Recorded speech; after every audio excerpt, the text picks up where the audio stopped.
हरे विष्णु दोस्तों, स्वागत है आप सभी का एक बार फिर से। जगत के पालनहार भगवान विष्णु आप और आपके परिवार पर अपनी कृपा दृष्टि सदा सर्वदा बनाए रखें।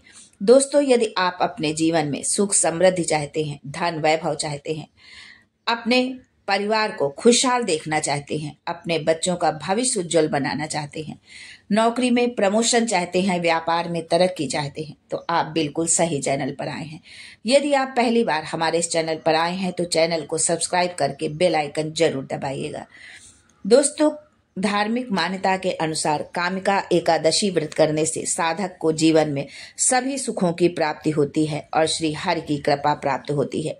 वैदिक पंचांग के अनुसार इस बार कामिका एकादशी व्रत 21 जुलाई को किया जाएगा। इस व्रत का पारण अगले दिन यानी द्वादशी तिथि पर किया जाएगा। इसके बाद विशेष चीजों का दान करना भी बहुत जरूरी होता है। दोस्तों, इस बार कामिका एकादशी बहुत ही शुभ होने वाली है, क्योंकि सोमवार को ये पड़ रही है, जिसमें भगवान भोलेनाथ का पूजन होता है और एकादशी में भगवान विष्णु यानी हरि और हर का मिलन। तो ये बहुत ही शुभ संयोग है। वैदिक पंचांग के अनुसार सावन माह के कृष्ण पक्ष की एकादशी तिथि 21 जुलाई को दोपहर 12:12 पर होगी। इस तिथि का समापन 22 जुलाई को सुबह 9:48 पर होगा। ऐसे में कामिका एकादशी व्रत 21 जुलाई को किया जाएगा। ब्रह्म मुहूर्त में सुबह 4:14 से 4:55 तक है। विजय मुहूर्त दोपहर 2:44 से 3:39 तक है। गोधूली मुहूर्त शाम 7:17 से 7:38 तक है। निष्ठा मुहूर्त रात्रि 12:07 से 12:48 तक है। दोस्तों, कामिका एकादशी के बारे में आज पूरी आपको जानकारी मिलेगी कि कब इसका पूजन का शुभ मुहूर्त क्या है, कब है कामिका एकादशी व्रत का पारण कैसे करें, भगवान विष्णु का प्रिय मंत्र कौन सा है। ये बहुत सारी जानकारी आपको आज के इस वीडियो में मिलने वाली है, इसलिए आप वीडियो को अंत तक जरूर देखें और चैनल को लाइक शेयर सब्सक्राइब करना बिल्कुल ना भूलें। कामिका एकादशी व्रत का पारण 22 जुलाई को किया जाएगा। इस दिन व्रत का पारण करने का समय 22 जुलाई को सुबह 5:37 से लेकर सुबह 7:05 तक है।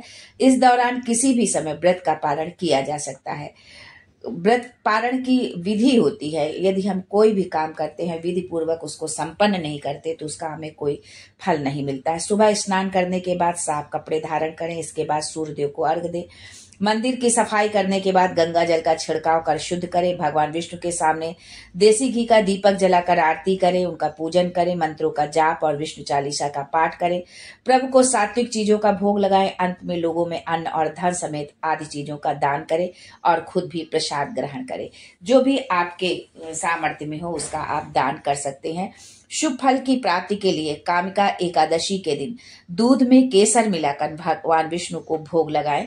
धार्मिक मान्यता के अनुसार इस उपाय को करने से भगवान विष्णु प्रसन्न होते हैं और उनकी कृपा हमेशा बनी रहती है। दोस्तों, हम अपने वीडियो के एक उपाय बताते हैं जो कि बहुत ही विशेष होता है, बहुत ही चमत्कारी उपाय होता है। तो आज भगवान भोलेनाथ और विष्णु जी से संबंधित एक उपाय बताएंगे, इसलिए वीडियो को अंत तक जरूर देखें। दोस्तों, सावन में जब हर ओर हरियाली और भक्ति का माहौल होता है, भगवान भोलेनाथ के भक्ति में सब रमे होते हैं, उसी समय ये एकादशी पड़ती है, कामिका एकादशी, इसका आना भक्तों के लिए किसी सौगात से कम नहीं होता है। ये एकादशी बहुत ही विशेष बन जाती है जब ये सोमवार के दिन पड़ती है।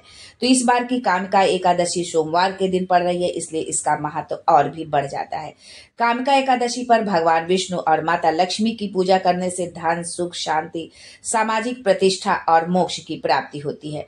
मान्यता है कि इस दिन यदि पूरी श्रद्धा और विधि से पूजा की जाए तो पाप नष्ट होते हैं और जीवन में स्थिरता आती है। विष्णु जी को कुछ विशेष वस्तुएं जैसे तुलसी, पीले फूल, फल और वस्त्र अर्पित करने से कैरियर, नौकरी और रिश्तों में भी अच्छे परिणाम मिलते हैं। सूर्य नारायण को आप जल चढ़ाएं। सुबह स्नान करके पहले तन मन दोनों शुद्ध करें, फिर इसके पश्चात सूर्य नारायण को जल चढ़ाएं। व्रत का संकल्प लें। घर के ईशान कोण यानी उत्तर पूर्व दिशा में एक चौकी रखें, उस पर पीला कपड़ा बिछाएं। श्री हरि विष्णु की प्रतिमा है या उनका कोई भी मूर्ति है, तस्वीर है, जो भी है, उसको जो है आप स्थापित करें और उसके पश्चात शुद्ध घी का दीपक जलाएं। भगवान को पीले पुष्प, पीले फल, पीले वस्त्र और पीले मिष्ठान अर्पित करें। तुलसी का पत्ता जरूर अर्पित करें, ये विष्णु जी को सबसे प्रिय होता है। पूजा के बाद विष्णु जी की आरती करें और सब में प्रसाद बांटे।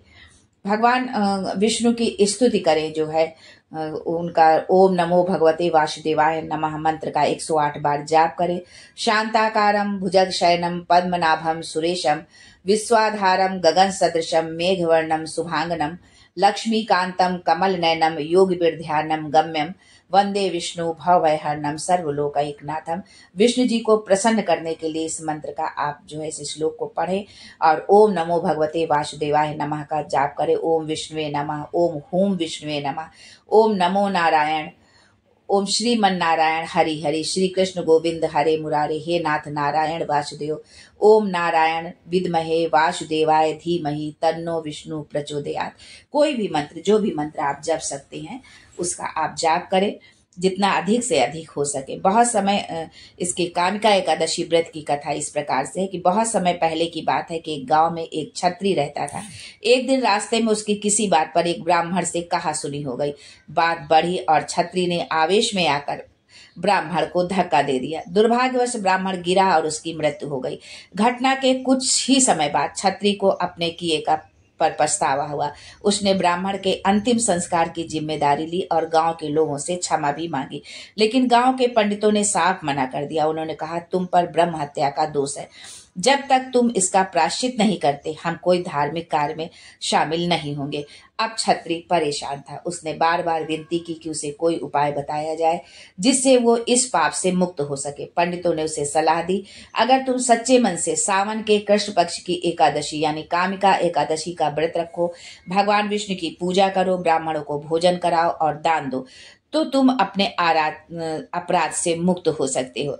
छत्री ने बिना देर किए व्रत की तैयारी शुरू की। उसने पूरे नियमों के साथ उपवास रखा, भगवान विष्णु की पूजा की, तुलसी अर्पित की और रात भर जागरण किया। उसी रात उसे स्वप्न में भगवान विष्णु के दर्शन हुए। उन्होंने मुस्कुरा कर कहा, तुमने सच्चे मन से प्रायश्चित किया है, तुम्हारे पुण्य कर्मों और भक्ति से मैं प्रसन्न हूँ। अब तुम ब्रह्म हत्या के पाप से मुक्त हो चुके हो। सुबह जब छत्री उठा उसका मन शांत और हल्का था। गांव के लोग भी उसकी तपस्या से प्रभावित हुए और उसे फिर से स्वीकार कर लिया। कहा जाता है कि उसी दिन से कामिका एकादशी का व्रत विशेष पुण्यदायी माना जाने लगा। इस व्रत की कथा केवल सुनने भर से ही यज्ञ के बराबर पुण्य मिलता है और अगर सच्चे मन से किया जाए तो पाप भी धुल जाते हैं। कामिका एकादशी जो है 21 तारीख को पड़ रही है और ये सावन के दूसरे सोमवार के दिन पड़ रही है, इसलिए इसका महत्व और भी बढ़ जाता है। यदि आप किसी विशेष कामना से, आपकी विशेष कोई इच्छा है जो बहुत समय से पूरी नहीं हो रही थी, उस इच्छा को पूर्ण करने के लिए यदि आप गंगा जल में गाय का दूध, कच्चा दूध मिला करके भगवान भोलेनाथ को अर्पित करते हैं तो भगवान भोलेनाथ के साथ आपको भगवान विष्णु का भी आशीर्वाद मिलेगा। इस एकादशी के दिन में जो है तो आप इस उपाय को जरूर करें। जो है बहुत दूध, आप पूजन करने मंदिर जाते हैं तो दूध अर्पित ही करते होंगे, जल चढ़ाते ही होंगे, जलाभिषेक करते ही हैं भगवान विष्णु का, भगवान शंकर का, भगवान विष्णु का। तो पहले जो है कच्चा दूध आपको लेना है और वो गंगा जल में मिलाना है, पानी में आपको नहीं मिलाना है। गंगा जल में ही इस दूध को मिला करके आपको भोलेनाथ का अभिषेक करना है। तो इससे आपको भगवान महादेव का और जो है भगवान विष्णु का, दोनों का आशीर्वाद आपको मिलेगा। आपके जीवन की जो भी कामना होगी वो सारी इच्छा आपकी पूर्ण होगी। आपके जीवन से सभी प्रकार के दुख संकटों से आप जो है परेशानियों से मुक्त हो जाएंगे।